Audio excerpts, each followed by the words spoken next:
Well, hello everyone. Welcome to a new episode of the Payne and Drain Show previewing the 2025 NFL Draft. We are now just days away from the big event, the marquee event of the offseason, and everyone is getting excited about that. So it's a good time for us to check in on what the Lions could possibly do in this year's draft. My name is Zach Payne. I am one half of this podcast, and as always, I am joined by Alex Drain. And Alex, it's been a few weeks. How are we feeling?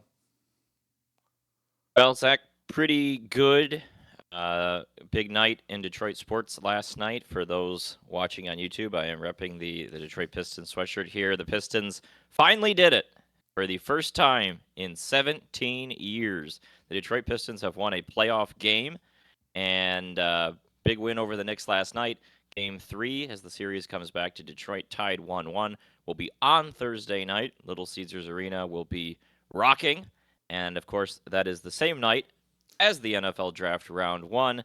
Good news is, based on where the Detroit Lions are picking and the general glacial pace that the first round of the NFL Draft takes, the Pistons game starting at 7. By the time that game is over, the Lions will still probably be many picks away from picking. So Detroit fans should be able to do both, but going to be a busy night on Thursday night. Definitely going to be a multi-screen kind of night, as it's as exciting a time in Detroit sports as you can get right now. Obviously the Red Wings miss out on the NHL playoffs, but is what it is. We'll see if they can make it next year. And to you, there might be a world where you have the Lions make a deep playoff run, the Red Wings make the playoffs, and the Pistons make the playoffs next year. I don't know what the Tigers are up to, but They're doing pretty well too. There was back in the day in like the mid 2000s, they used to run these commercials on what was Fox Sports Detroit. It was April in the D was what it was called. They had this like band that played a song called April in the D. Like this was 2006, 7, 8 when the Tigers were good and they were starting their season, and the Pistons and Red Wings were both elite teams. So it was like a big promotional thing. We haven't had a proper April in the D in a long time, but this one it's getting closer to what it used to be. So it feels good, but the Lions are going to play a part of that because it's a big draft coming up. yeah, Detroit sports, as we always talk about it, the new Boston.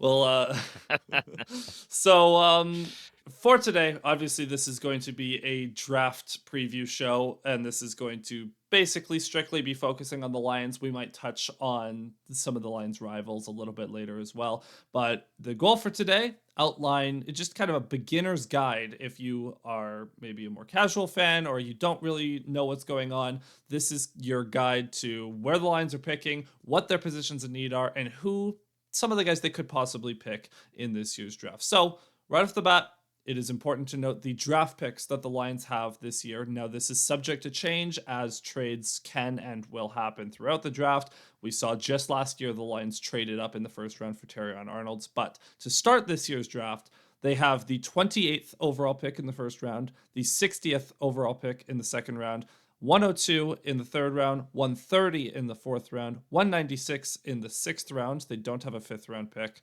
228 in the seventh round, and 244. Now, Alex, right away, it's not that common that teams of the Lions caliber have a full arsenal of picks. What kind of excitement does it give you that this team has that arsenal and is able to use that stockpile to maneuver throughout the draft and continue to build this contender? It's great. That's why when we talked about the coaching moves back in January, the loss of Aaron Glenn was a little bit of a good thing in the sense that it gave the Lions that third round pick, the compensatory pick for Glenn being hired as a racial minority coach. That makes up for the loss of the third round pick, which I believe they traded last year to get up to get the Giovanni Manu pick, which was kind of an interesting move. But it evens out, and in the end, they have a nice complement of picks, which is exactly where you want to be. In fairness, they haven't made a ton of trades, but they have done so more often, including Carlton Davis and Zadarius Smith in the past about 16 months or so. So you would expect them to be a little more drained from an asset standpoint than they are, but they've done a nice job to maintain this collection of picks. It's not going to hold up. They're going to make some moves. Brad Holmes always does. I would bet almost everything that these are not going to be all of the picks that they take. There will be movement. We know what he likes to do. He tends to trade up more than down. His comments to the media, I think it was last week, really sort of focused on that, talking about the quality of players. He prefers quality players over just getting a lot of picks or taking a lot of picks. So I would expect that to be the case, but it helps to have those more picks if you are trying to trade up more aggressively. And it is also worth noting that Holmes specifically cited the trade up for Jameson Williams up from 32 to 12 and said that that's the kind of move the Lions look at every single year. They're always looking to be aggressive. They're always looking to get the best players they can for this organization, which is always reassuring to hear. And as everyone well knows by now, Brad Holmes has a pretty good track record in the draft in his tenure in Detroit so far. So in Brad, we trust. With that being said, we are going to start off before we get into the prospects. We need to start with the Lions themselves because even though the Lions don't draft for need, they just draft the best player available. Their philosophy is fill needs in free agency. That way you can draft best player available, bring good players in. The number one need that everyone's been talking about ad nauseum all offseason, even during the 2024 season, the edge position. What now? To put it mildly, how much or how big of a problem would it be if they didn't address edge in this draft? I think it would be a pretty big problem. They have a clear need here. Holmes talked about not drafting for need in his comments, but he also said at one point earlier in the offseason, Colton Pouncey had this quote: "We'd love to have 3 to 4 high-end rushers." So seems likely they'll take one at some point. You always the need versus best player available thing is such a sort of matter of terms, right? Like, oh, we didn't draft for need, we drafted the best player available, and he just happened to be at the position we needed, right? Like Yeah. you can always spin it however you need it to work, but they do need an edge. End of story. Whether it's first round, second round, third round, wherever it is, they need some help there. And I think in particular, when I'm looking at this class, what I see the need for is pass rush specifically. And so, an organic pass rush, obviously. And so that can be at defensive tackle or at edge, but certainly at edge, that's an area of emphasis. And so, when I look at these prospects, I'm not really that excited about guys that are bigger, setting the edge kind of guys, good and run defense, well rounded, but perhaps not refined as a pass rusher, or just don't really have that in their arsenal because it's sort of like we have that at home. Right, we Mm. have Josh Pascal. We have some players that fill that need, and Hutchinson is a great run defender at edge as well. What they need is pass rushing. They need guys that can get around the edge, explosive get off guys, bendy guys, guys that are polished in the pass rushing area of the game. That's the main area of focus for me when we look at the edge position. I guess it's worth clarifying. When you're looking at pass rusher, do you care like the type of pass rusher you get? Like, are you focused on speed versus power, or does that matter to you at all based on what Hutchinson brings? For me, not necessarily. I think if you are a little more in the weeds of the details, I can see an idea of, oh, we'd like a guy. One guy is speed, one guy is more bull rush, one guy's got this certain move, one guy's got this other move. But I think at the end of the day, you're just looking for guys that are effective, that can get Mhm. home. And whatever their formula is, I'm willing to entertain that possibility because they need help in that area of the game, no question about it. Yeah, and you touched on it briefly, but the other area is also the interior, the defensive line. We know Ali McNeil is likely to miss the first 2 months of the season rehabbing that torn ACL. So run defense might be a bit of a question mark early on. We have DJ Reader at nose, but the three tech is right now slated to be Levi Onwuzurike to start the season, I believe. So run defense is definitely a question, but you also need someone that, like you said, can organically rush the passer. You need to be able to get pressure with four. Levi showed some flashes. He can do it in a pinch. Makai Wingo, you hope he can build off some flashes in the rookie season that he showed. But aside from that, the Lions don't necessarily have real disruptive forces on the interior. So yeah, if you had to prioritize edge or defensive line, like interior defensive line, which of those can be more disrupt? Like, what is more important to have a disruptive interior pass rusher, a disruptive edge? Like, do you care if it's just like does position matter, or do you just need a good pass rusher? I think you need a good pass rusher. You do need a body at edge, but there's different ways you can do it, right? You can, oh, we're gonna address pass rush more through tackle because there's this guy available, and then we just need a body edge. We'll get later in the draft. There's different ways you can do it. Like, I'm a big believer in interior pass rushing being one of the greatest assets a defense can have, and it just totally changes the picture if you have a highly disruptive interior pass rusher. So that's why I'm not willing to just sort of shrug that off or sort of say, oh, we need pass rush. It has to come at edge because we need a body there. It can be both. And I think in this class in particular, there's one really great interior pass rusher at defensive tackle. And so that's why I'm definitely putting that in the same category. And if you want to address pass rush going that route, I think it's totally valid because it would really help the defense. Right. So moving on from that, the other areas of need, on the offensive side of the ball, is the Lions have opted not to sign any guards. Now that could be just a sign that they are comfortable with Christian Mahogany starting, which would be totally reasonable. But he is a sixth round. He was a sixth round rookie last year. Has 3 games of starting experience in the NFL. Graham Glasgow also had a bit of a down year last year. So on the interior, what are you looking for the Lions?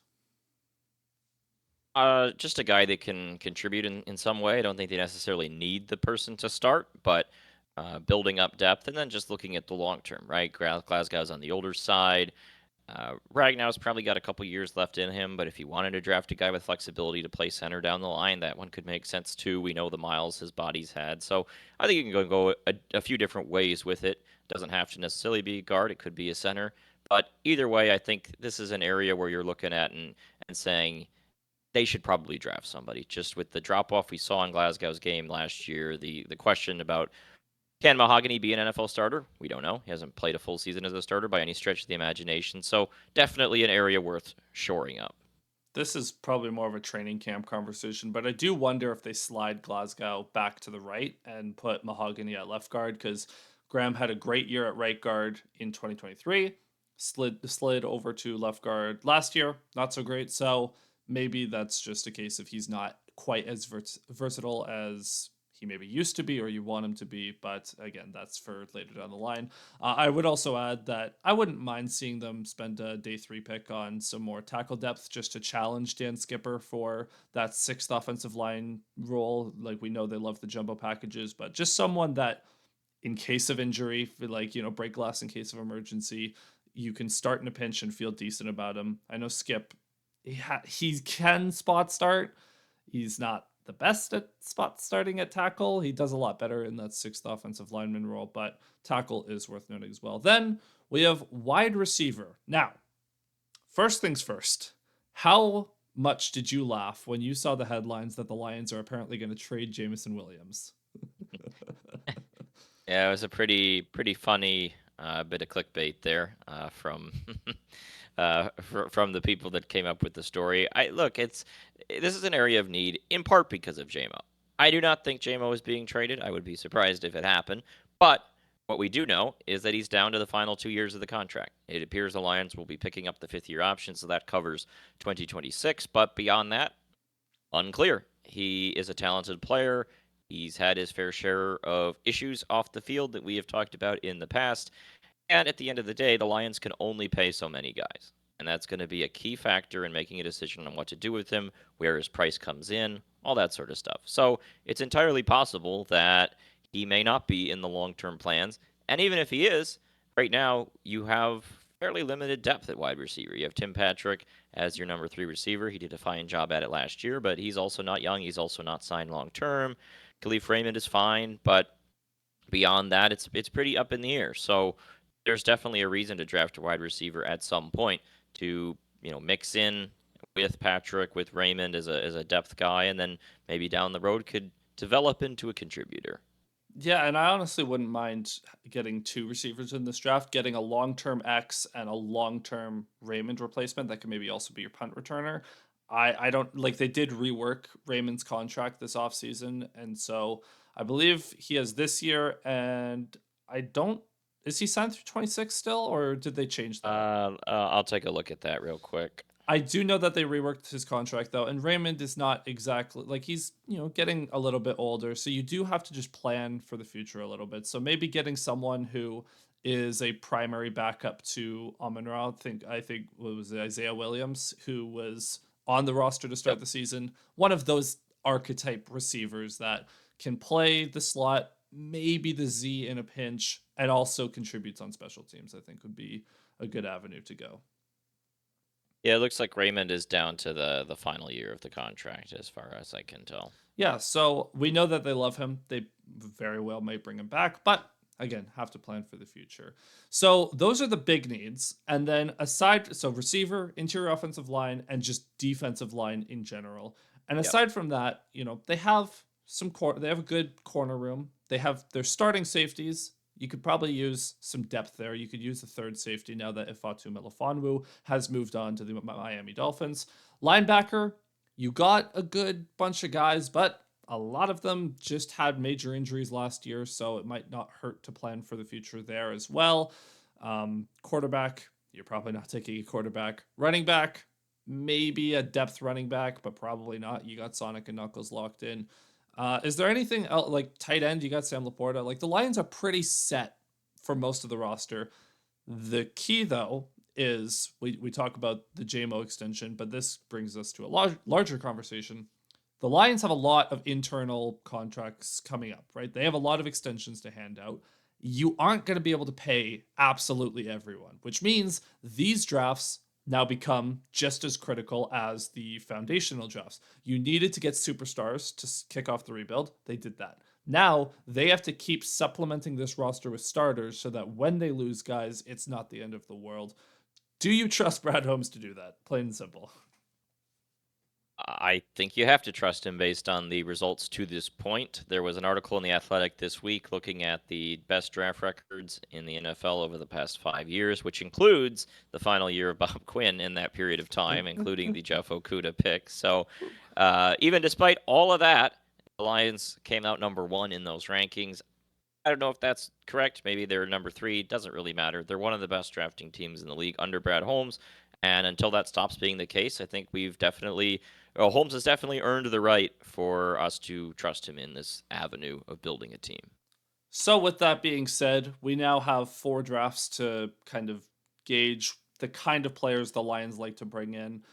We're going to start with the Lions' biggest need at edge. Alex, who are some of the big prospects that you are excited about and that you would want the Lions to look at? So this is a really good timing for the draft with the Lions' needs, simply because it is a very, very deep edge class, and it just so happens that this is the year the Lions could use that and also don't have super high picks, so it kind of works out very nicely in that regard. The 2 players at the top of the draft, Abdul Carter and Jalen Walker, are probably both going to be gone well before the Lions could even trade up for those guys, so I'm not looking at them too closely at the moment, but there are, I would say, roughly about 5 guys that make sense at the 28th spot. 6 if you want to count Jihad Campbell as an edge or a linebacker, depending on how you classify that, but we'll get to him in a moment. Michael Williams is a player from Georgia that a lot of people really like. You probably would have to trade up for him. Georgia has a lot of talent on the defensive line, so some of these prospects don't play a ton. He was only playing 30, 35 snaps a game as a rotational defensive lineman at Georgia, but he's got everything you want in terms of the NFL frame, the long arms, the strength against the run, closing speed on the quarterback, but sort of needs to be refined. More of a toolsy prospect, but the Lions do like that sort of thing. So that's a guy that you could definitely end up seeing. I'm not as high on him, but I'm okay with him. One guy they did meet with is Shamar Stewart from Texas A&M.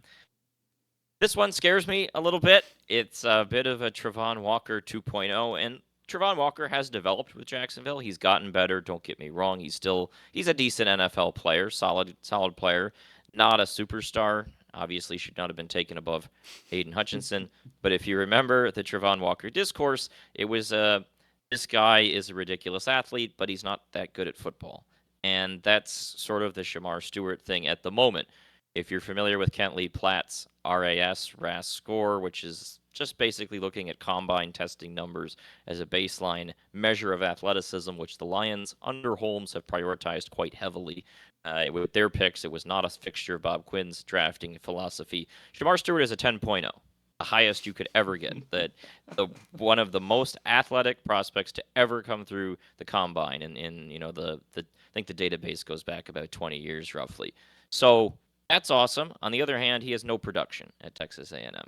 And so it's just sort of balancing the body and the measurables. And he competes hard, but right now he's succeeding when he succeeds on his athletic gifts. So you have to sort of trust your ability to build him up and develop him, which, it's a little spooky. It's the old if he's an elite edge rusher, why doesn't he rush good?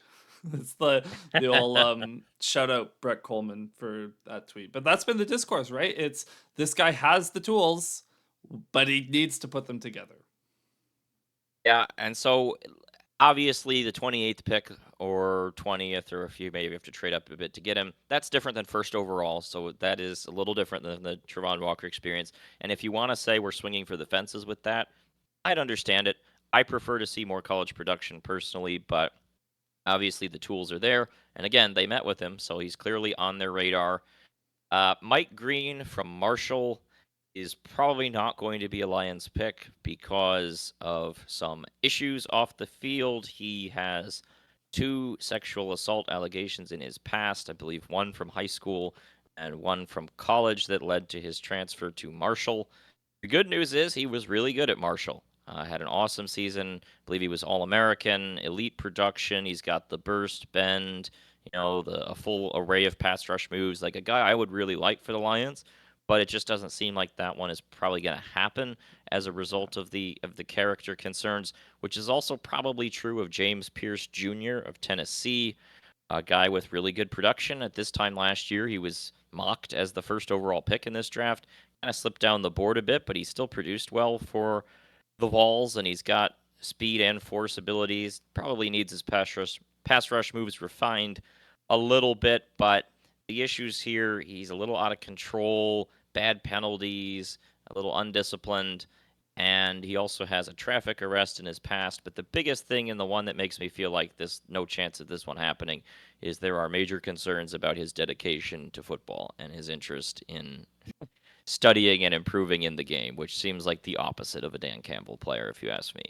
Yeah, so with Mike Green, that's the kind of thing. It's not saying the Lions won't pick him, but it is something that they do shy away from. The Lions are not afraid to put guys on their do not draft list. It's going to be really funny when the Eagles inevitably trade up for him, but look, Green, I think if it wasn't for the off-field allegations, would have been like the slam dunk Lions. If they're going to trade up for a guy, this is the guy, but is what it is. So Yeah, I do think, though, there is one guy that I think fits kind of what they're looking for that would make a lot of sense to me. This is the 5th guy out of these 5 I mentioned in the first round range, is Donovan Ezeraku from Boston College. He has the production, a lot like Mike Green, bendy athlete, long arms. He's more of a dip rip guy than a bull rusher. The size is a little smaller than a lot of people would like, and so that maybe limits him in run defense. But for me, that's totally fine. We can handle that, and it limits him speed to power, but all of his other abilities are great to me. And the biggest thing is he's durable, and he was a 2-time captain at Boston College. Those are traits the Lions tend to like. So I think there's a quite a logical fit yeah, between the team and Ezeraku. And then, as we mentioned, or I mentioned at the top there, Jahad Campbell. We'll throw him in here because he is more yeah, of an like edge rusher guy. linebacker, edge. He's kind of a jack of Yeah. all trades. Right. So he was a 5-star prospect out of high school, and he was an edge in high school. Then he transitioned to playing inside linebacker Mike and Will at Alabama, but he also lined up in space, so sort of a Sam in that regard. Great athleticism, as you'd expect for a 5-star, 9.87 RAS score, well-rounded scores from PFF in his college days. I liked him in coverage when I scouted him before the Rose Bowl between Michigan and Alabama a year ago. Some scouts aren't as high on his coverage yet, but there's no question he can rush the passer. Good body, long tackler in the open field, has the closing speed. Still kind of learning inside linebacker, and it'll be interesting to see whoever drafts him where they choose to use him, whether they want him to keep developing those skills. But he's the guy in this draft that definitely you can sort of see this could be a grow a Micah Parsons kind of player, right? As that linebacker edge sort of hybrid that can do a lot of different things. We know the Lions love players from Alabama in general. That's been a trend under Brad Holmes.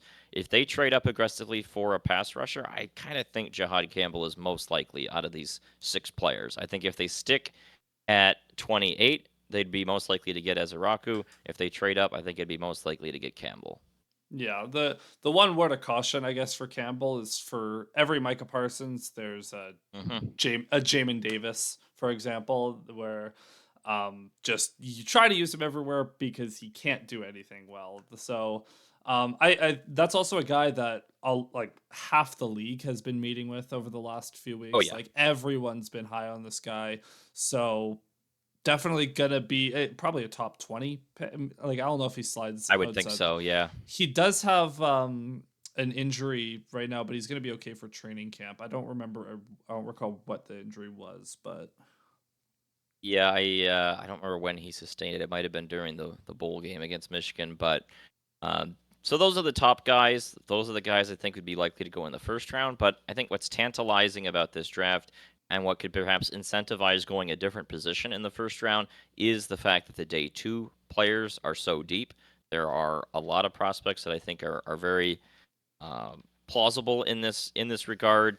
There's a pair of edge rushers from Ohio State. People familiar with my work at MGO Blog will know that I was never a huge JT Tuimoloau fan at Ohio State. He's Josh Pascal 2.0 to me, so some other team can take that, but not really my thing. He never really had a lot of pass rush juice, but he's a great, well-rounded player and a great athlete. So don't get me wrong, I think he'll be fine in the NFL, just not really what the Lions need. Jack Sawyer is their other one. I always thought he was the better pass rusher. Um, Michigan fans, perhaps not the biggest Jack Sawyer people after the way he acted after the end of the Michigan game back in November, but credit to Jack Sawyer. He was a bit of a bitch on the field after that game, but he got it together, and he was awesome in the playoffs. And he led Ohio State to a national title, and I think that will endear him to Lions management. So that's a guy I could definitely see them being interested in. Um, Explosive, but not super bendy, but he was an effective pass rusher in college, so that's a guy I'd look at.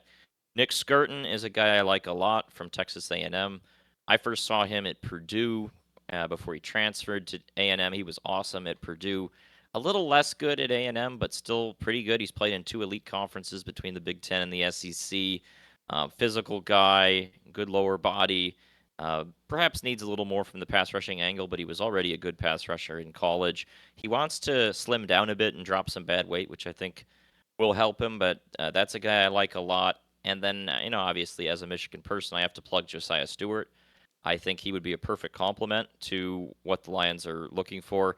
Yes, he's undersized. Yes, he's mostly a speed rusher, kind of only plays at one speed, but he gets after the quarterback, and he's a great pass rusher. Could be a great rotational piece. Probably more of like a later third round guy. I don't know if you can mhm. get him at where they're picking in the third round, but maybe a small trade up could land him. And likewise, I haven't seen this guy a lot, but Ashton Gelati from Louisville is basically Josiah Stewart just at Louisville. So very similar players, speed rushers, relentless motor kind of guys. But those are rotational players that I think could fit in. So you're just kind of looking at this, and even if you want to throw in a Jordan Birch from Oregon or a Landon Jackson from Arkansas, there are just so many options here, and it gives you a lot of flexibility to kind of mix and match throughout the draft. And the fact that other positions aren't as deep is why, to me, maybe you take one of those other positions first round, then you load up at edge in second or third round. There's a lot of flexibility and a lot of different ways that Brad Holmes can go with this class.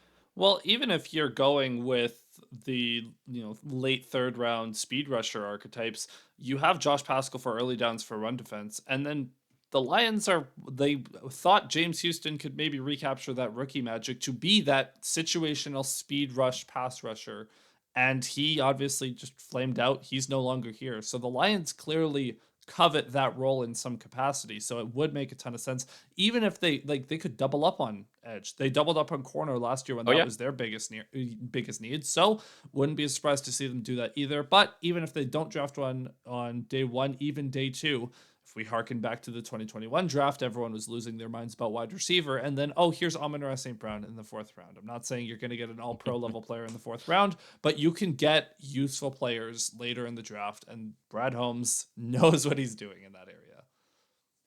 Well, and on that note, we should get 2 more names on the books real quick because these were guys Lions met with, and those are always just names to keep a little eye on.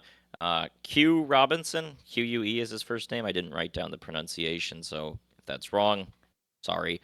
But a bit of a tweener edge kind of guy at Alabama, underdeveloped, but a good sort of good body, and he's great on special teams. So that's a guy you can kind of imagine them taking a swing on later in the draft. Fadil Diggs from Syracuse was really good for them this season. 2-time captain.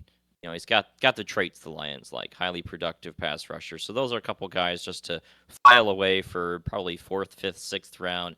And I'll toss one more out there. I was actually stunned to see Jeremy Reisman of Power Pride of Detroit include this name in his edge preview because I didn't think anyone else would have had this name. But Ja Joyner from Minnesota was kind of a guy buried in the depths of the Big Ten, but I scouted him a couple times. Just a shot out of a cannon guy, not refined at all, but really a rotational player at Minnesota. But every time he was out there, you're just like, whoa, whoa! Like this team has not a lot of athletes, but boy, that guy can get after the quarterback.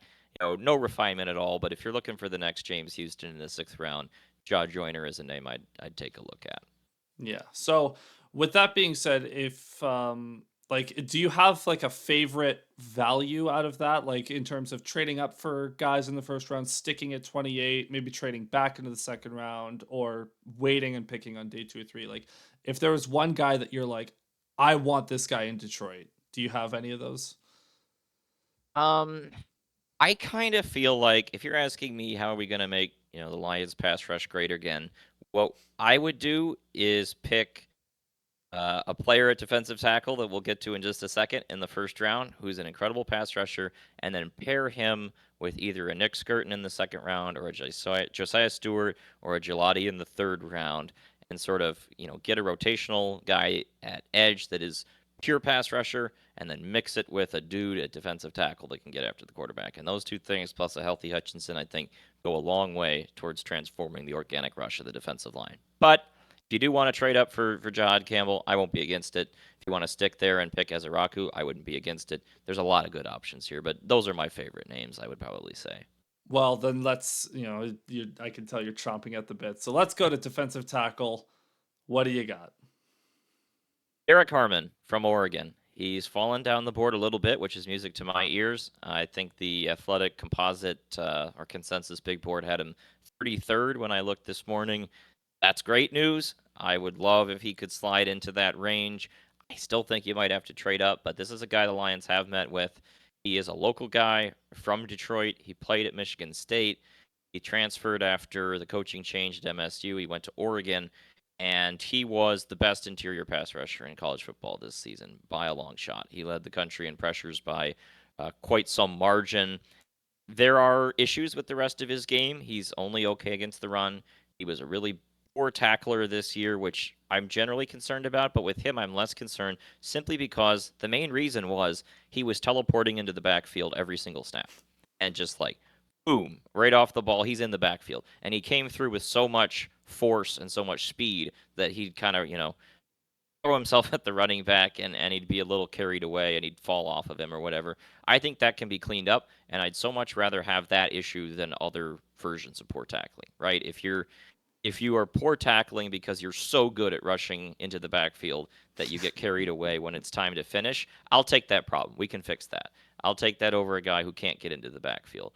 And I just think his mix of size, length, quickness makes so much sense. He almost never missed games. Again, he's from the area, has a great work ethic. And there's still room for growth. There's room for growth in cutting down on penalties, room for growth in tackling, room for growth in run defense. But what he has as an interior pass rusher just can't be taught. And if a guy like that is available in where the Lions are picking, I would love to take it because I just think that piece could be so valuable to this defensive line. Yeah, and the other thing is guys that are bad tacklers because, like you said, they're in the backfield so quickly. Another, like, a good problem that creates is the offensive line that's trying to block. Suddenly, their whole play design can get thrown out of whack because maybe a guard that was pulling was supposed to get that guy. It forces the running back to cut into a different lane, or it forces the quarterback to step up, and then you can get pressure from other avenues as well. So it's just any kind of player that can disrupt what the offense is trying to do. It's accelerate the quarterback's clock. It's mess with the rush lanes that you're expecting to create. So it's a very good of all of the things that could be wrong with a prospect. I think that's definitely one you would probably take, especially with the run defenders the Lions already have. You can insulate that skill set as well. So, yeah, I could definitely be on board for that. Who are some of the other guys you got? Well, so the only other first round defensive tackle in that range, more than likely, is Kenneth Grant, which God, I got to rep KG as a Michigan guy. A one of a kind sort of athlete. There's the famous clip, if you've never seen it, of Kenneth Grant running down a running back in the open field. Kenneth Grant is a 350-pound man, and he's chasing down a Penn State running back. It's one of the crazier clips you'll ever see. Just a really one in a million sort of athlete, a mammoth nose tackle kind of guy, which maybe isn't an immediate need for the Lions, but DJ Reader isn't signed long term, so I don't think that should be an issue. Right now, he's an elite run defender who just doesn't move against anybody. The scouts are a little less high on his rush, I guess, but I remember the snap against Washington in the national title game where he just picked up a guard and threw him to the ground and sacked the quarterback. And that stuff will stick with me. And I think he's got enough athleticism that if you teach him more pass rush diversity, he could be quite a player. So maybe not the most immediate need for the Lions, but if the Lions don't take him, Kansas City's going to take him, and everyone's going to regret it for the next 10 years. So that's kind of the fear with that one. Looking at the day two guys, I'm not crazy about any of these players. Like Walter Nolan was a mega prospect out of high school who then took a little bit to develop. Not a bad player, had a great season for Ole Miss, but kind of can go missing on tape a bit from time to time. Tyleik Williams, I scouted at Ohio State. Good run defender, not a great pass rusher. It's not necessarily what I'm looking for at the moment. Jamar Turner from A&M is more interesting because he's an edge turned three tech who definitely is more of a pass rusher than a run defender. I would take a look at that, an explosive, quick guy. And then Darius Alexander is someone they've met with. He's from Toledo. He played in the bowl game at Ford Field back in December. Pretty old. I think he's going to be 25 this year, but he was great at the Senior Bowl. He was great in the bowl game. Can kind of play edge or defensive tackle. So maybe that's a guy that could be a a younger version of peak John Kaminsky, right? Is like this versatile piece. You move around the line and can do some different things. But if you're drafting defensive tackle, I would just swing for Harmon or Kenneth Grant, and then maybe if not that, then look later in the draft. And on that note, one last name I do have to mention as a mid-round, later round guy, Deone Walker from Kentucky. I haven't heard his name mentioned much. He is from Detroit. He went to Kentucky. And then this time last year, he was a projected first-round pick. And he had a bad junior year. He had a back injury that has moved him down the board, but he was a two-time captain. And he's 6'8" and 330-some pounds. He was a basketball player in high school, who's now a defensive tackle. Just like Kenneth Grant, just in terms of a one-of-a-kind athlete. Freaky player, played against good players in the SEC. If you're drafted in the 4th or 5th round, I feel like why not take a swing on that, right? Like that package is so rare. In some ways, it's kind of Deshaun Hand to me, right? Where it's like, might as well take the swing. And unfortunately, it didn't work out because he could never stay healthy. That may happen to Deone Walker, but at some point, there just aren't 6'8", 330-pound defensive tackles that played basketball that are, sitting around the draft. And at some point, you got to take it. And as a local guy, I feel like that would be one to just take a gander at later in the draft. Well, the Lions have had some good experience with fixing defensive linemen's back issues in recent years. So with Levi, and then I believe the Lions would also have some extra insight because Josh Pascal would have been playing with him at Kentucky. No, I don't think they. Yeah, I don't think they overlapped. maybe I one think year. Pascal, No, because Walker, I think was 3 and done. So Pascal was the 22 draft, wasn't he? okay. So I think he graduated in 22, and then Walker came in that fall. But the funniest thing about Deone Walker is that this time last year there were like 3 first-round tackles that were being talked about: Mason Graham, Kenneth Grant, and Deone Walker. 2 of them went to Michigan, and 1 of them was from Detroit. And in another world where Michigan was throwing around bags of cash back then, they could have had him too. There was a world where they could have had 3 first-round talent defensive tackles in one recruiting class. So that always made me laugh. Michigan ultimately didn't end up needing him because they hit it out of the park with those other guys, but Yeah. he's a really good player. Yeah, Michigan, the old defensive line factory, right? So, now let's flip over to the offensive side of the ball. We'll start at the skill position. We'll start at wide receiver. Again, Lions looking for a long-term X and probably a long-term slot backup to Amon Ra, or even a long-term Z if JMO ends up moving on in a few years. What are some of the guys that you're looking at? Um, I'm not crazy high on this first round receiver class. I don't think that makes a ton of sense for the Lions from a value standpoint. The one guy they did meet with is Matthew Golden from Texas. He was a transfer from Houston. I watched him when we played Texas in September. Thought he was fine. A guy that can kind of play all over, not super tall, but elite speed, can be slot, Z, X, whatever you kind of want him to do. He ran every route in the playbook for Texas this year. Good, possession receiver, body control, all that kind of stuff. But again, not the biggest guy. I just don't think that one makes a lot of sense for the Lions for me at first round, but like there's no reason to think he'll be a bad player. Your other first round receivers that would conceivably be in that range, Luther Burden from Missouri is a good player. Again, I'm just not super high on taking a receiver at this spot. Emeka Egbuka from Ohio State graded highly in Eric Schlitt's grit index that he does over at Pride of Detroit, where he kind of ranks guys based on the Dan Campbell traits they have. I was never a huge Egbuka fan at Ohio State, but again, not a bad player. I would prefer to skip those guys and look later in the draft. I think it was Colton Pouncey did a mock draft the other day. He had Torrey Horton going to the Lions in the 4th round, which I was really happy to see that. I love Torrey Horton, Colorado State. He was a good player against against Michigan when he played against Michigan 2 or 3 years ago, and he carved up Will Johnson in that game. That was Will's first game, so he was a true freshman. But Torrey Horton showed out in that one. Then he went to the combine, put up an awesome RAS score, which I think definitely makes some sense for the Lions to take a look at him in that 3rd or 4th round range, and he can play the X receiver role. So can Pat Bryant from Illinois, who was cooking this year for the Illini, was one of the best receivers in the Big Ten. Bigger guy, I like the fit there. Isaiah Bond was a player I really liked at Alabama at one point, but then didn't grade well at the combine, so I don't think that one looks likely.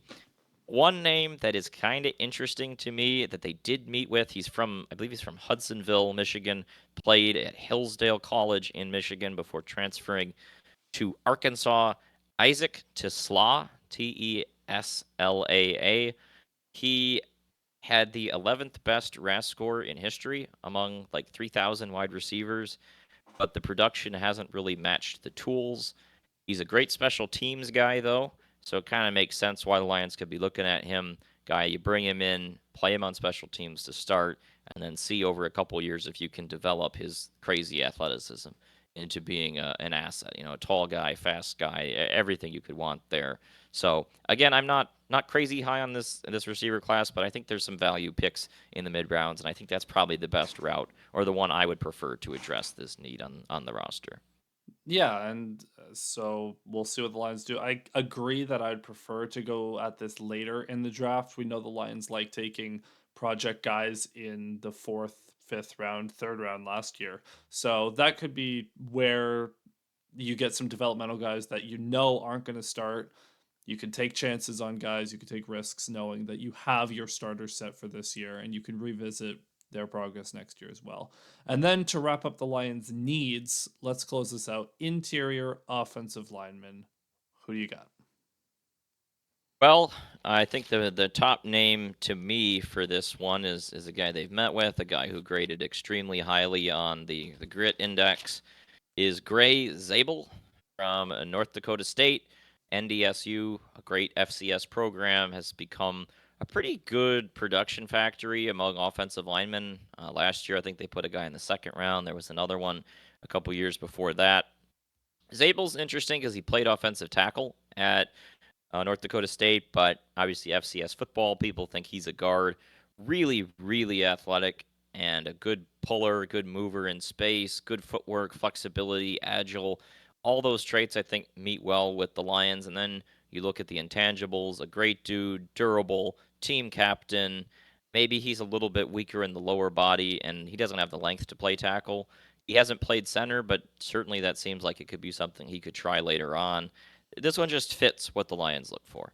And it just, if you're going to go with an interior lineman early in the draft, this one makes so much more sense to me than the other players. Like Zabel's the one that, or to me, he's probably in the top 5 most likely players to be picked by the Lions, like in the first round right now. It just fits what they look for, and it's a position of need. Well, and they prioritize the trenches. Like the Lions Yeah, really want to play big boy football up front on both sides of the ball. So it would not shock me to see them go either defensive lineman or offensive line. I would be a lot more surprised if they went wide receiver, given that they have relative needs in the trenches, and that's an area they want to be successful in. I know everyone else in the league is trying to replicate the Eagles' formula of just draft as many edges until they all hit, but the Lions are a lot more focused on building sustainable efforts on both sides of the ball. So would not shock me in the slightest to see them go there. yeah, and the other names in the first round range, Tyler Booker from Alabama is one that's been mocked a lot to the Lions, probably because of the Bama thing. And he does have the positive intangibles. He seems like a good kid, really been focused on trying to make the NFL his whole life. Um, and he played at Alabama, which is a program Michigan love. I mean, the Lions love. The only thing that kind of holds me back on him, or at least projecting him to the Lions, is he had a really, really poor combine. And that just typically has been something the Lions tend to not be too interested in. And there's just sort of that question of can he handle the speed and sort of flexibility of the NFL? He has the size and physicality, but does he have the athletic traits? That spooks me a bit, and I would probably pass on him. But hey, we'll see what happens. Yeah, the caveat is the Lions look more at things like play speed, for example, for instead of the Sure. combine. They don't necessarily look at the combine as the end all be all for athletic measurement. They do happen to draft a lot of guys that do well at the combine, but that's just like if you look at a guy like the guys that they drafted in the past, they look more at the play speed than the 40 time. They look more right. They watch the tape to see how they do in tight spaces as opposed to paying attention to the 3 cone drill, for example. Yeah, that is fair. I don't have a major take on his play speed, just something to file away there. Kelvin Banks from Texas is someone who's been mocked to them a bit. He was the Texas's left tackle this year, but people don't think he has the length to play that spot in the NFL. He has some balance issues as well, so probably more likely ends up at a guard. Decent athlete, team captain, good in pass pro. I thought he was fine when I watched Texas this year. I'm not super excited about him, but he has some versatility that I think would be a reasonable selection in that range. And then the last one is Donovan Jackson, Ohio State. He was a guard for multiple seasons at Ohio State. Then they lost Josh Simmons, their left tackle, midway through the season. Josh Simmons is a first round pick projected player himself. And after Simmons went down, Jackson kicked out to left tackle. It was a bit of an adjustment. When I scouted him for the Michigan game back in November, I was like, good lord, this guy, they're playing him here because they have to, but man, he cannot hold up at all at this spot. And then he got better at it, and his playoff run was awesome. And he really, really improved as a left tackle. And now there's some scouts, I guess, that think that he might be better there than at guard. But he's athletic, he's strong, has dimensions potentially to play tackle. I think he's just more of like a good, not great kind of prospect. But again, if you're looking for an offense to draft an offensive lineman with versatility to play multiple spots, Donovan Jackson certainly could make some sense there for the Lions. Yeah. Are there any other offensive linemen that you wanted to mention, or Yeah, the later round guys that I think are perhaps worth talking about. Uh, there's a couple for not later rounds, more day two, but their two guards, Dylan Fairchild and Tate Ratledge, are both prospects I like a lot. Ratledge had a great combine, 3-year starter at right guard, tall, thick, big guy, plays mean, team captain, football geek. I think he was one of the top players in Eric Schlitt's grit index, so that one makes a ton of sense as a fit. Likewise, Fairchild is really strong and gritty, kind of a junkyard dog guy, plays with aggression. He started 2 seasons at Georgia in the SEC, but scouts still think he's kind of learning and developing. So he might be Ratledge. You might have to pick in the second or third round. Fairchild maybe third or fourth, but that's definitely a guy I would look at. And then Jonah Savanea from Arizona. I may not have that pronunciation right, but that's a guy who met with the Lions at the combine, probably second round. He was a guard in high school, then he played some tackle in college, probably better at guard, but a massive guy and decently quick. Maybe a little stiff, some of the scouts say, but seems like a reasonable selection in that second, third round range. Ultimately, in terms of what the best draft plan is for the Lions, I think it is going with pass rushing, perhaps first and third round, and then maybe going guard second round. I think that makes the most sense to me. But if you do go with Zabel in the first round, there certainly are pass rushers to go second and third round to make it work too. So there's different ways you can do it, but I think there are some players here. I don't think there's a ton of depth to the guard class. I was reading through Dane Brugler's draft guide, and I got to a player who I thought was not very good in the Big Ten alarmingly quickly on the guard list. So I was like, oh, this may not be the best, the deepest guard class of all time. But I think there are enough players in the second and third round to make that a place where you prioritize it in the draft. Yeah. So with that, that's the needs for the Lions that we've gone over. And then were there any other prospects at other positions that stood out to you that you think the Lions could maybe take a chance on? Um, a few others to note. Just different guys they met with that I think we should probably get on the record. At defensive back, safety I think is an area of potential need if they want to draft a backup to fill Hmm. in there and um, give them that depth that they may be lacking at the moment after some offseason exits. Jonas Sanker from Virginia they met with, as well as Jalen Reed from Penn State. Sanker I kind of like. He played free safety at Virginia, uh, but kind of well-rounded guy, good athlete, really physical, anticipates it. Anticipates the play as well, reads the quarterback's eyes well. He plays strong on special teams, good tackler. He's more of a big hitter than a ball hawk, if we're contrasting him with Kirby Joseph, but that's a guy that would make some sense, has the intangibles the Lions like. Jalen Reed was a Detroit kid, played at King High School, uh, didn't become a true starter at Penn State till 2024. Kind of similar to Sanker, and I think it's interesting they met with both of those guys because they're both more of hitters rather than ball hawks. Reed, in particular, is just a sort of a heat-seeking missile, and he can kind of get carried away and mistakes where he goes for the big hit or he gets, overzealous and commits a personal foul, but plays with a lot of aggression. So I guess if they're looking for safety, they might be looking for someone that likes to lay the wood out. Malachi Moore, I don't believe they met with, but he was at Alabama, so we should flag him just because of the Alabama thing. Good player. Michigan fans will remember him being the guy that was going to intercept a pass in the Rose Bowl before Roman Wilson plucked it away and scampered down to the 5 and kind of the turning point play of the game. Moore's a good player, and I think that's definitely someone to look at. Those guys are probably available in the third or fourth round. I don't think they're drafting Malachi Starks in the first round, for example, but those kinds of guys definitely something to have on the radar. And likewise at corner, if they go that route, Maxwell Hairston from Kentucky was a local kid, uh, good athlete, a lot of interceptions, good at returns. Siobhan Revell was supposed to be a first-round pick, then he tore his ACL at East Carolina early last season, but he's got the size and speed and physicality to play press man, and we know the Lions like that, so that's a guy kind of like the Dion Walker thing, where it's like if Siobhan Revell falls to the third or fourth round at some point, you kind of got to take him, I feel like, and he does seem like a scheme fit. So those are just a few names in those mid rounds. I don't know when the Lions will take a DB, but I do kind of think they'll take one at some point. So those are Mhm. just a couple names to kind of get on the record. Yeah.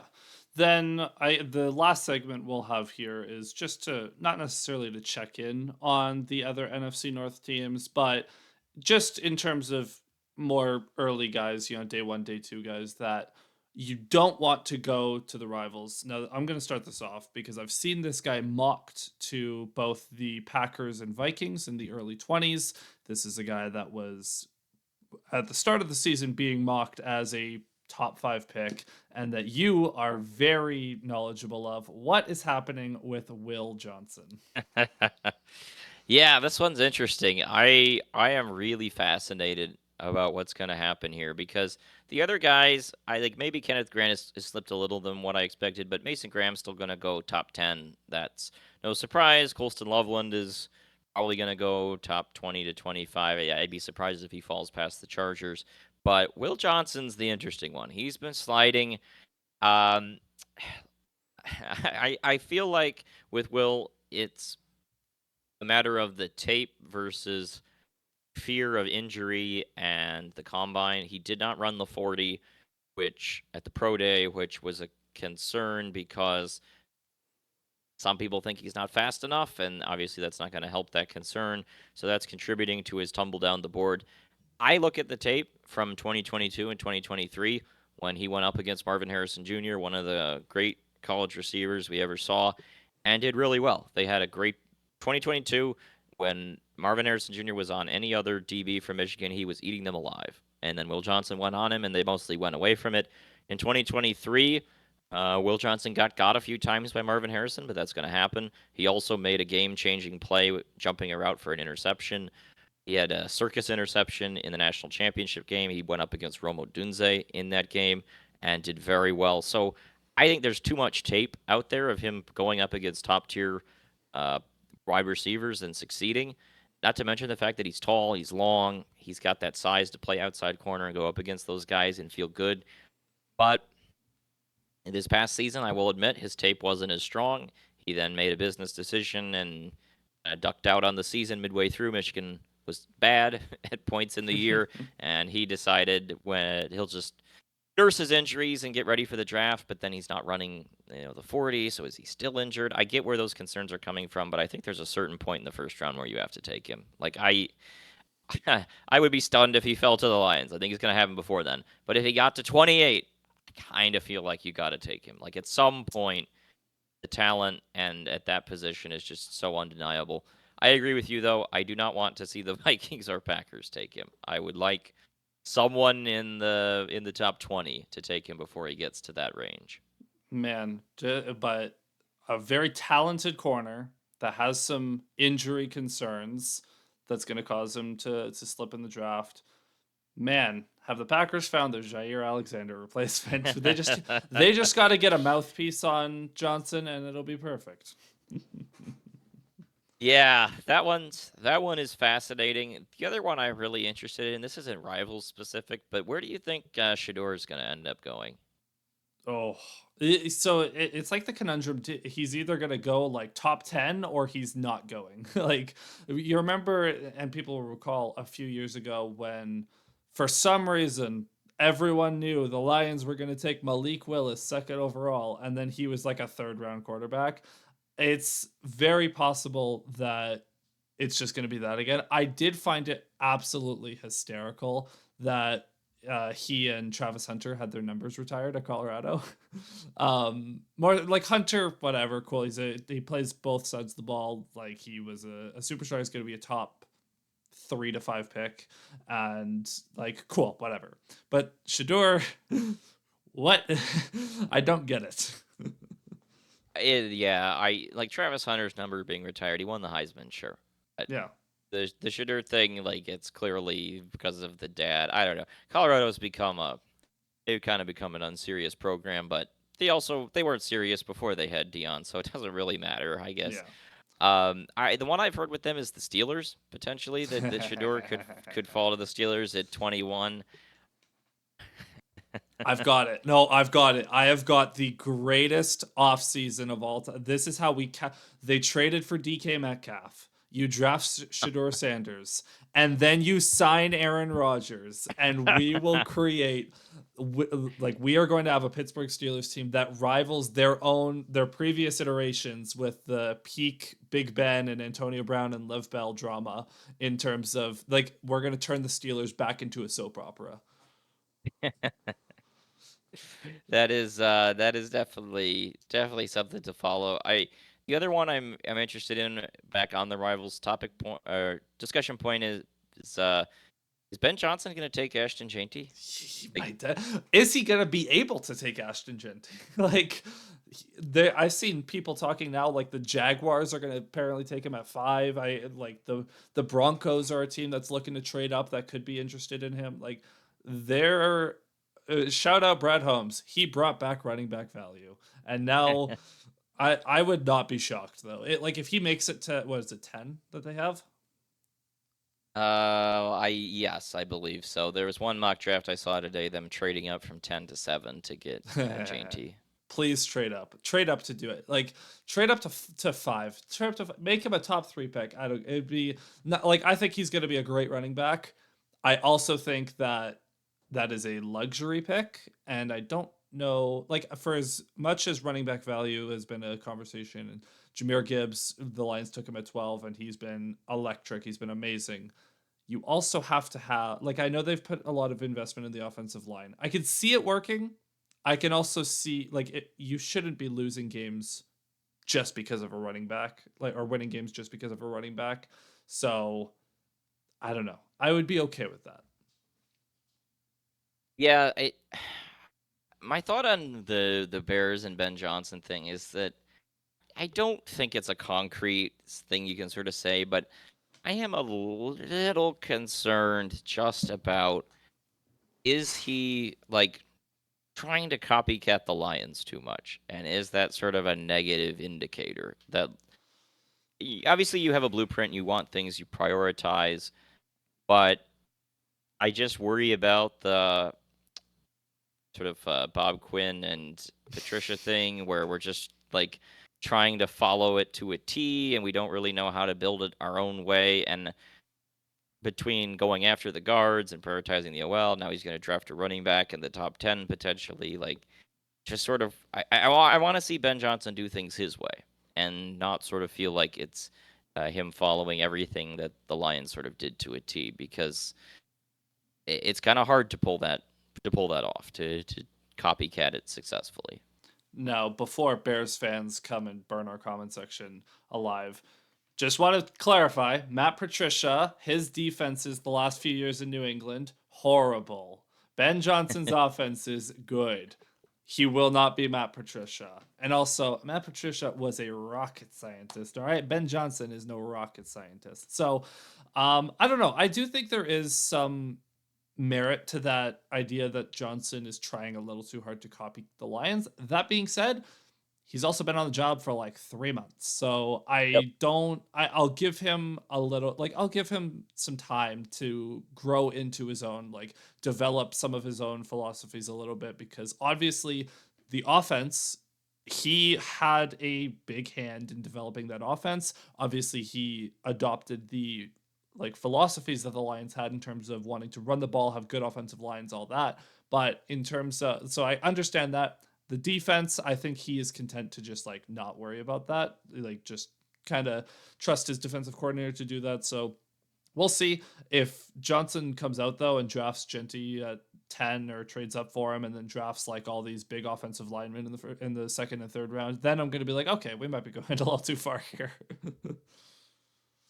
Yeah, I don't know. It's just something worth following. The one thing that I think is also kind of interesting is I have seen some people talking about this as a really bad draft or that the top of the draft is poor. I don't know. I find it hard to assess that compared to other sports. Like I think in basketball and hockey, it's a little easier to get a feel for if it's a good draft or bad draft. Like the positions are so different in football, and there's always Yeah, going to be solids. There's always going to be solid starters to be found. And at the end of the day, that's really what you're looking for, right? You're not like you don't go into the NFL draft necessarily trying to draft Hall of Famers. You're just looking to draft good good starters and players. Yeah. hoping that they can become maybe a Pro Bowler at some point. And I think there should still be plenty of those in this draft. But I have seen some discussion about the concerns about the caliber of player in this draft and that perhaps that may lead to trade up costs being not as high as they have been in years past. So something to file away there. Yeah, I mean, I Do people just overreact when there isn't a ton of quarterbacks though? That's a very plausible explanation for the thought. So if trade up value is lower, great. Brad Holmes trades up a lot, so that means trade ups will be cheaper. And I will say, just as a final note here, please no more trading up by using a higher pick in the next draft. If I see Brad Holmes Yep. trade a third round pick for a fourth rounder this year, I'm gonna start getting annoyed because that is something that's a bridge too far for me. Yeah, that is fair. The final note, what do you want to see most from the draft? Like what going in, what is your ideal look for the draft? What meets the qualifications for a weekend? Well, the qualifications for a good first round pick are is Brad Holmes and Dan Campbell screaming and pounding the table after they pick their guy, calling the NFL too early and getting yelled at for calling the pick in too soon.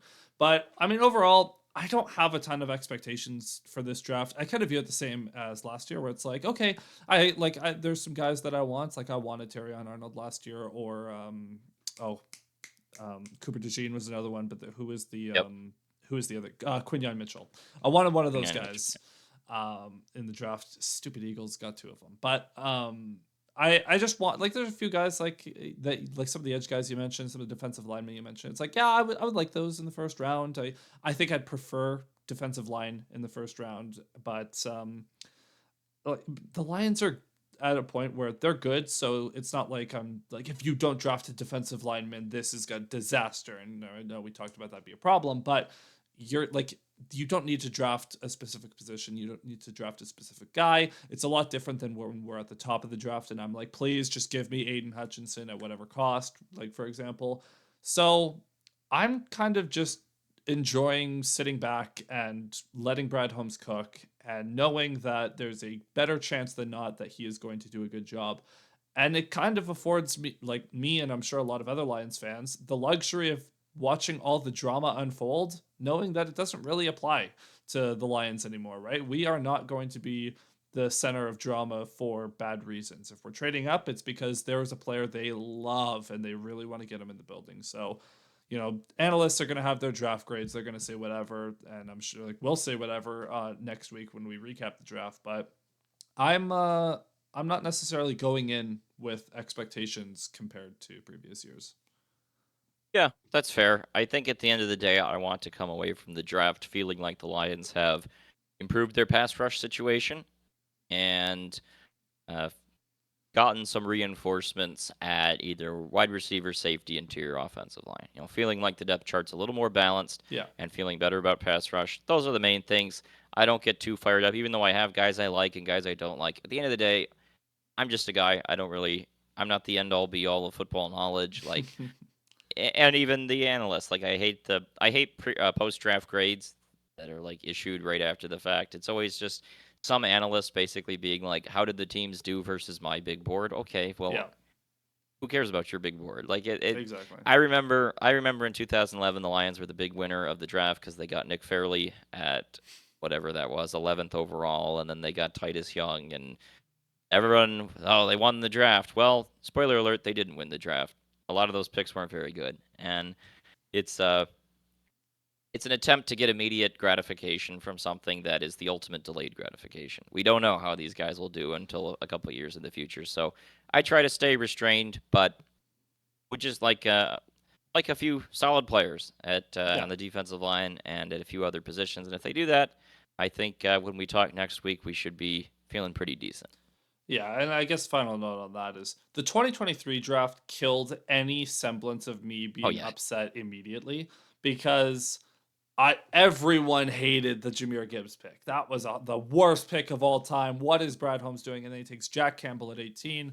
You can still have your grievances with that, but like it worked out. So I like there's no point in getting mad at these picks in the moment or feeling great. You can feel great about the pick. It's awesome to feel excited, and that's a good thing. That's what fans should strive for. But if you're gonna get mad at a draft pick before you've seen them play in the NFL, why? Like, there's no point.